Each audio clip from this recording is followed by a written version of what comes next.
Je deviens légèrement émotionnelle, j'ai une annonce à faire.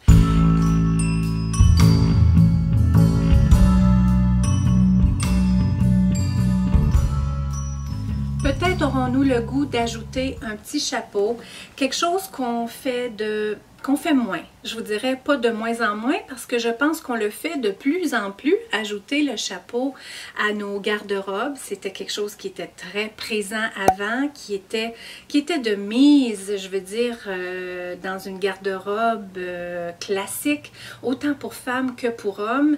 Et là, on le voit à peu près pas chez les hommes. Quand on voit un homme avec un chapeau, je veux dire, ça tourne les têtes, surtout quand il est bien porté. Mais chez la femme, on le voit davantage. Hein? Je vous dirais qu'on le voit davantage. C'est de trouver chapeau à sa tête.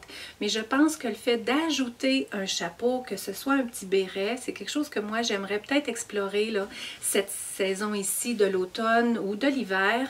Un petit béret. J'ai déjà beaucoup aimé les bérets. Et là, ben, j'en ai pas.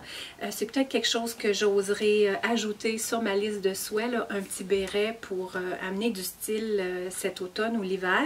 Celui-là que j'ai, c'est un chapeau que j'ai acheté l'année passée lors d'une visite à Québec. Je l'ai acheté chez Roots. C'est un chapeau en laine, en pure laine. Il est de belle qualité. Roots, c'est canadien. Et puis, il y a une petite bande en cuir ici. C'est pas un style peut-être qui plaît à toutes. Un petit côté, je vous dirais, masculin au-dessus du chapeau, mais il s'en vend des traits ronds. Je veux dire, il y a chapeau pour toutes les têtes. Ben, ça garde une chaleur et ça amène du style et c'est très classique. Donc le fait, moi, de l'avoir choisi dans cette couleur-là, c'est une couleur qui adonne à mon teint, non seulement, mais c'est une couleur qui va avec tout le reste que j'appartiens. Donc un petit chapeau, sinon, comme je vous disais, chapeau pour chaque tête. Chaque tête a son chapeau.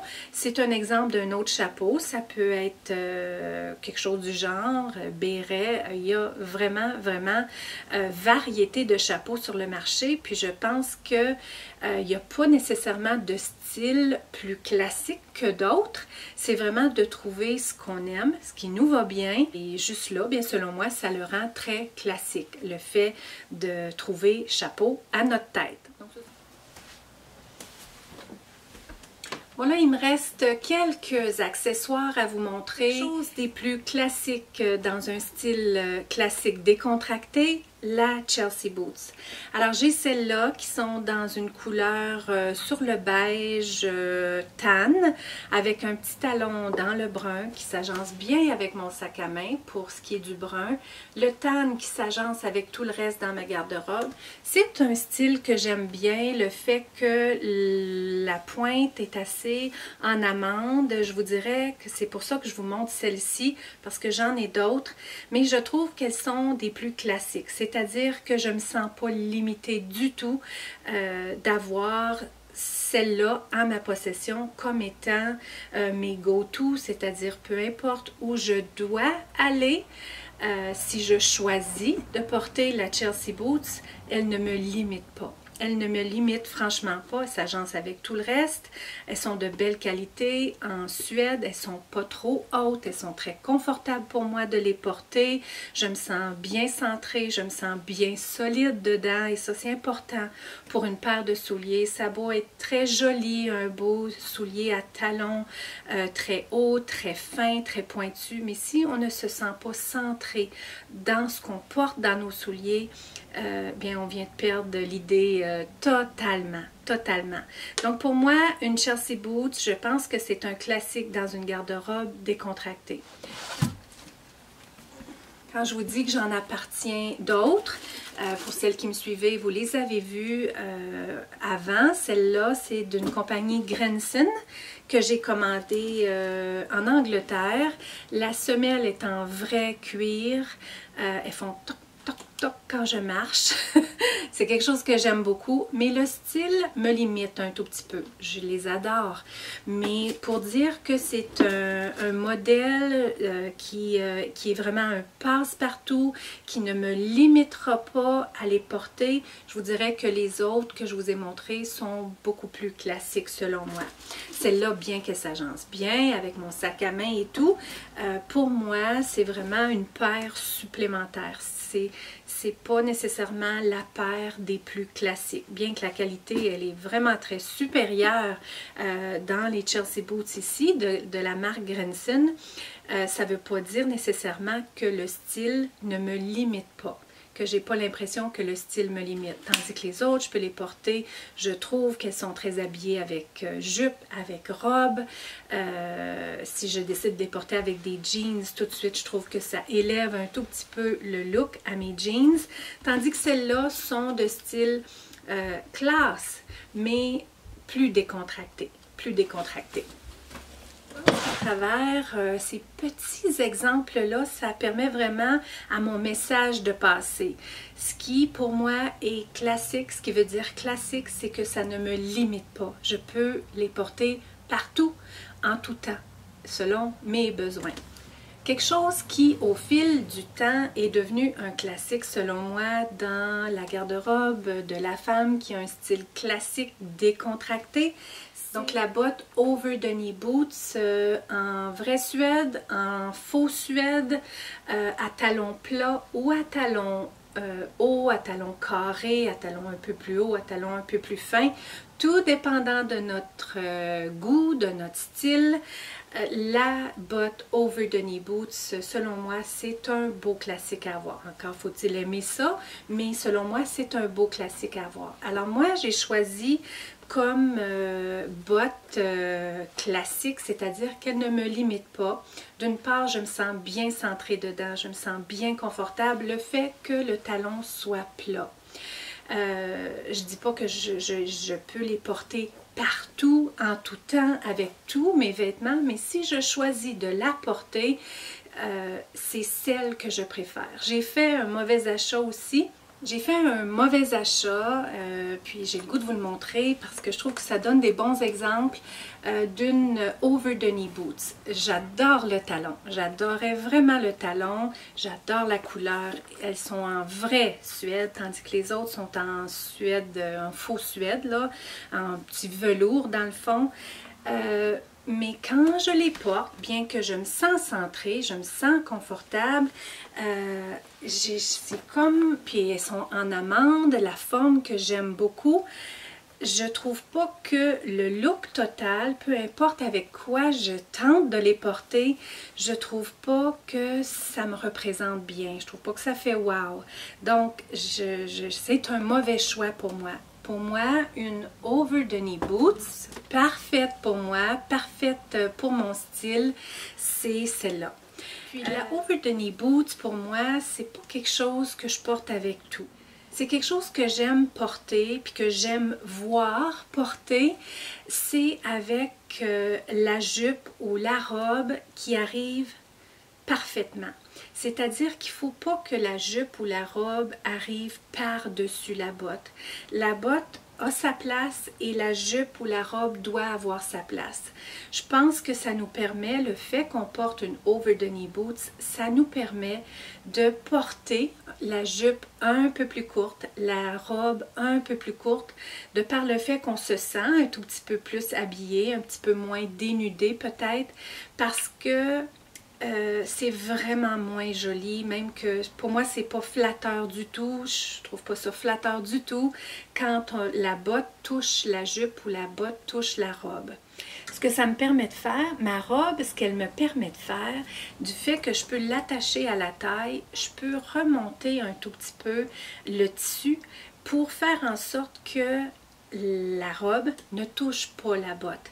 Mais ça me permet aussi, le fait que ma robe soit vraiment une bonne longueur au genou, de l'apprécier autrement qu'avec une over the knee boots. Parce que pas tous les endroits ou les occasions où j'ai besoin d'aller, je pourrais, l'automne, me permettre de porter la over the knee boots. Je vais vous montrer autre chose. Pour finir avec la botte en tant que telle, je trouve que ça a vraiment un beau style classe quand elle est bien portée. C'est quelque chose que j'apprécie aussi avec un pantalon leggings, vraiment, mais vraiment très ajusté. Je dis pas de porter autant le pantalon très ajusté avec un chandail court qui va laisser à dénuder tout le fessier, là, qui va peut-être être un petit peu plus révélateur, je vous dirais, mais quelque chose de très étroit, vraiment très collé au corps par rapport à la cuisse puis à la jambe, et peut-être un chandail, un cardigan, quelque chose plus long, c'est-à-dire pour donner apparence de couvrance sans venir interfere, le mot anglais m'est venu, sans venir interférer avec la botte. Parce que la botte en tant que telle, elle prend beaucoup de place, hein? Elle prend beaucoup de place et elle a son style. C'est elle qui donne le style à notre tenue. Donc, le fait de porter ça, par exemple, avec une paire de jeans qui est un tissu épais, qui va avoir tendance à comme remonter un tout petit peu, à faire un petit peu comme bulky, là. Ça, je trouve pas ça flatteur du tout. Un pantalon, la même chose, qui va venir comme remonter un petit peu le tissu et que là, ça vient justement là, interférer avec la botte. La botte doit être slick. La botte doit vraiment être slick et il doit y avoir rien d'autre qui vient interférer avec la botte. Pas de jupe qui touche la botte, pas de robe qui touche la botte, pas de pantalon qui tente à sortir de la botte. Vraiment, ce se doit d'être porté avec un collant très serré si c'est pas une jupe ou une robe, bien que ce soit un pantalon leggings, mais vraiment très ras le corps, et de compenser avec quelque chose de long, quelque chose de ample, peut-être un beau tricot ample qui arrive pour cacher les hanches et les fesses, qui soit plus flatteur. C'est, je trouve, la façon la plus classe, la plus classique d'apprécier les over the knee boots. C'est un défi de la styler, je trouve, pour qu'elle soit classe et qu'elle soit classique. Un autre classique dans ma garde-robe, des souliers. Des souliers cuir patin, classique pour moi, c'est-à-dire qu'ils ne me limitent pas, c'est-à-dire que je peux les apprécier. Quand je décide de porter un soulier de la sorte, ça ne me limite pas, c'est-à-dire qu'il n'est pas à talons très hauts juste parce que c'est très joli à regarder, c'est-à-dire que quand je les porte, je suis très centrée, je suis très solide, je suis très à l'aise, je suis pas à toujours comme tenter de faire attention comment je suis positionnée. C'est la même chose dans tous nos vêtements. Si on n'est pas hyper confortable dans nos vêtements, c'est-à-dire on est toujours comme un peu gêné, on se replace, on n'est pas libre à bouger comme on voudrait bouger. Ça, c'est pas classe et c'est pas classique. De choisir des choses, des pièces qui ne nous limitent pas. Qui ne nous limitent pas au moment où on décide de les porter. Donc, mes souliers, si j'ai une occasion à aller, je me dois d'être plus... Je ne veux pas dire présentable, parce qu'un look décontracté, c'est très présentable, tout dépendant de l'endroit où on a allé, où on va se sentir à l'aise. Mais pour ma part, je porte autant avec la jupe, autant avec la robe, je porte ces souliers-là quand je me dois d'aller à certaines occasions, d'être habillée d'une certaine façon, par exemple, je vous dirais plus habillée. J'aime ces souliers-là. Ça fait de nombreuses années que je les ai, mais j'en ai pas trouvé, puis j'ai pas senti le besoin non plus de les remplacer parce que je les aime. Ils sont confortables. Ils sont présentables, ils sont pas abîmés, ils sont propres, ils ont de l'usure. Mais on ne peut pas tout avoir de neuf dans notre garde-robe non plus. Et même si, je vais vous mettre une paire, je vais toutefois vous mettre une paire qui, j'ai mon œil dessus. Je vous parlais de ce petit tiroir spécial-là que j'ai à l'intérieur de moi où se retrouve un manteau Burberry. Il se retrouve autre chose dans ce petit tiroir-là, dont une paire de souliers Chanel. Il se trouve aussi un sac à main Chanel dans ce petit tiroir-là, mais ça, c'est une autre histoire. Et puis, je vais vous partager la petite histoire du sac à main Chanel. En 1991, plus spécifiquement, on est allé en Europe, on est allé à Paris, on est débarqué à Paris pour se rendre en voiture jusqu'en Hongrie, parce que c'était notre voyage de noces, et puis on allait visiter l'Europe, une partie de l'Europe de l'Est, en partant de Paris jusque dans l'Europe de l'Est. Et puis, on allait visiter le grand-père de Todd qui est hongrois, qui est européen. Tout ceci pour dire que récemment, quand je m'intéressais davantage à aller voir si certains des rêves que j'avais cachés dans mon petit tiroir intérieur pourraient se réaliser, je suis allée voir le prix des sacs à main Chanel. C'est quelque chose que j'ai dans ce tiroir-là, probablement la première chose que j'ai mis dans ce petit tiroir-là, le sac à main Chanel. Mais quand je suis allée en 1991, j'ai pas porté attention à ça, j'ai pas pensé, j'ai pas pensé réaliser ce rêve-là, il était probablement pas assez présent. Je suis allée voir, faire une petite recherche, genre biographie de Chanel, et voir le prix des sacs à main très classiques Chanel, c'est-à-dire le double flap de Chanel, avec la ceinture là, dorée et tout.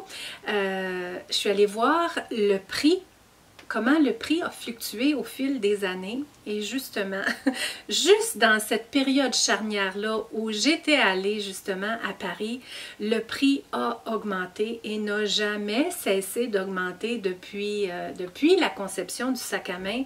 Mais aujourd'hui, je vous dirais que c'est devenu... Là, vraiment, elle est dans un tiroir à part. Bien que j'ai certaines choses dans mon petit tiroir intérieur qui sont dans le tiroir dit non essentiel, prix un peu ridicule, celle-là, elle a vraiment son tiroir à part. C'est incroyable le prix d'un sac à main Chanel.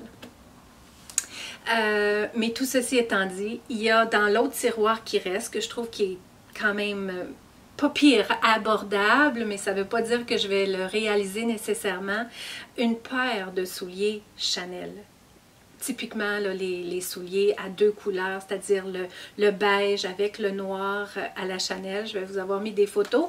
J'ai trouvé, il me semble que c'est Karl Lagerfeld, il me semble bien qu'il y a une paire qui est une belle inspiration de ces souliers à Chanel, que si j'avais à remplacer mes souliers classiques dans ma garde-robe, ce serait par une paire comme ça. Je trouve que ça viendrait répondre à deux besoins, que quand je préférerais porter des souliers plus nude, quelque chose que je n'ai pas dans ma garde-robe, puis c'est quelque chose que j'aimerais avoir dans ma garde-robe, autant une paire dans le noir qu'une paire dans le nude. Je trouve que celle-là viendrait répondre aux deux besoins à cause des deux couleurs. Elle était brillante, cette Gabrielle Coco Chanel.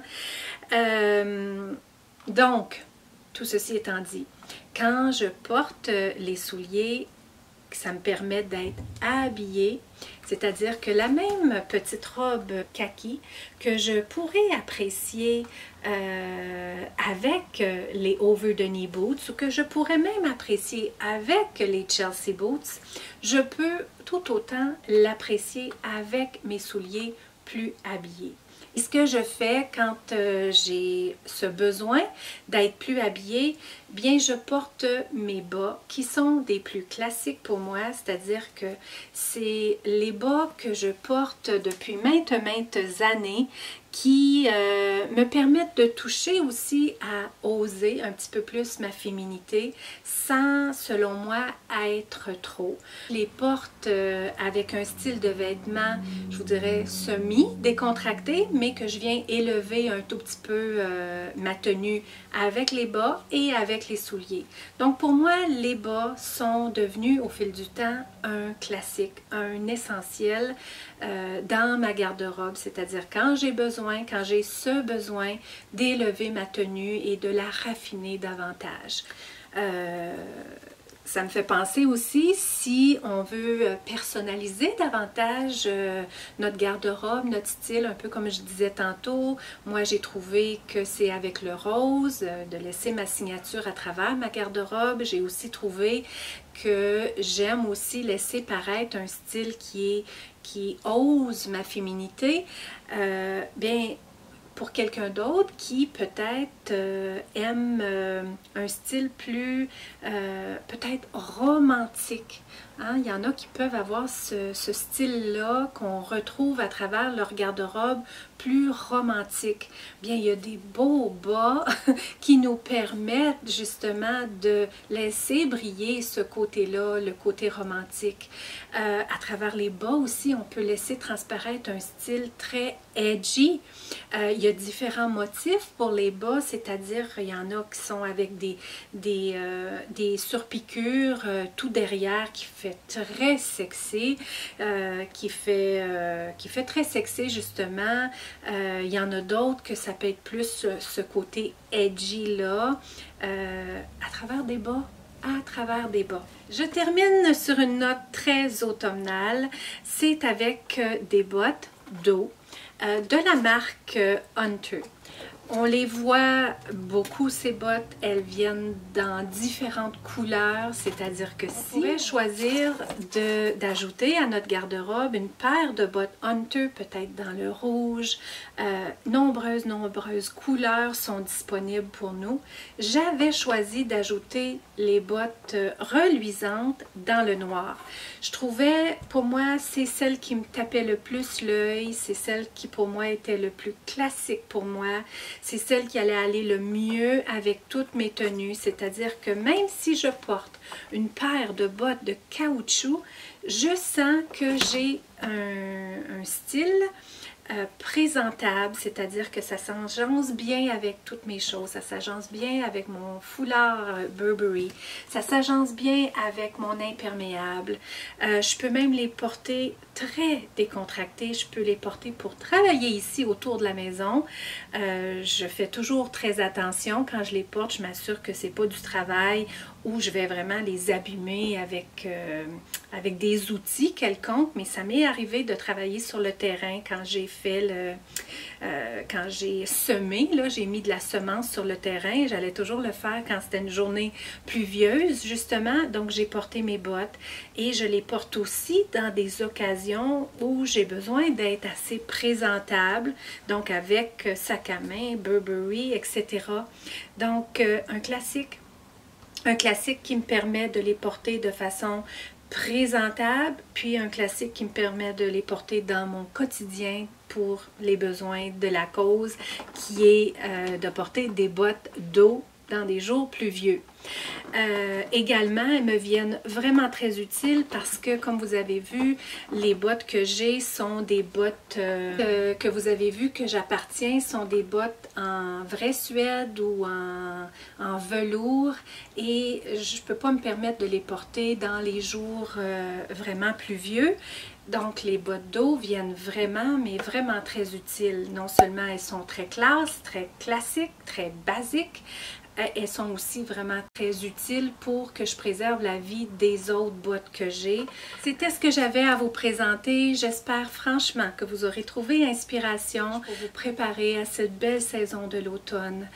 À magasiner dans vos choses, à revoir vos choses, à entretenir vos choses, à laver vos choses, à en prendre soin, à faire en sorte qu'ils deviennent des pièces wow dans votre garde-robe et dans votre vie, pour vous aider à célébrer pleinement votre beauté, à laisser votre belle lumière briller en vous et autour de vous pour faire une différence en ce monde.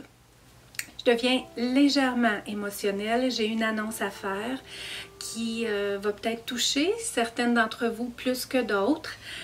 J'aimerais vous dire que à partir de maintenant, je vais changer la journée de mes publications. Jusqu'à maintenant, j'ai publié une fois semaine la plupart du temps, d'autres fois quelques fois semaine de différents propos. D'autres fois, ça a été une partie 1, partie 2, comme aujourd'hui va avoir été le cas. À partir de maintenant, ça va être ma vidéo qui va avoir été publiée pour le mois d'octobre. La prochaine fois que je vais mettre une vidéo en ligne va être le premier lundi du mois de novembre. C'est-à-dire que vous avez bien compris, je ne serai pas ici tous les lundis. Je vais être ici le premier lundi de tous les mois. Ça va me permettre, d'une part, pour diverses raisons personnelles, de répondre aux besoins que j'ai besoin de répondre à ce moment-ci dans ma vie, mais ça va me permettre, d'autre part, de pouvoir entretenir ma chaîne davantage, c'est-à-dire que ça va pouvoir me permettre de garder le contact avec vous en commentaire pour celles qui osent me laisser des commentaires et pour celles qui parfois ont des questions vraiment très précises et très spécifiques que parfois je n'ai pas eu le temps ou pris le temps de vous répondre. Donc c'est le côté positif à la chose, c'est que je sens que je vais pouvoir davantage entretenir les commentaires de ma chaîne. Alors là-dessus, je ne m'étends pas plus longtemps, je veux vous inviter à prendre bien soin de vous, à savoir que je pense à vous et que la lumière, elle est à l'intérieur de vous. De la laisser briller pleinement à l'intérieur de vous et de la laisser briller pleinement autour de vous. Je pense à vous, je ne vous oublie pas et je serai de retour le premier lundi de novembre. Donc, rien ne change sauf la fréquence de mes publications.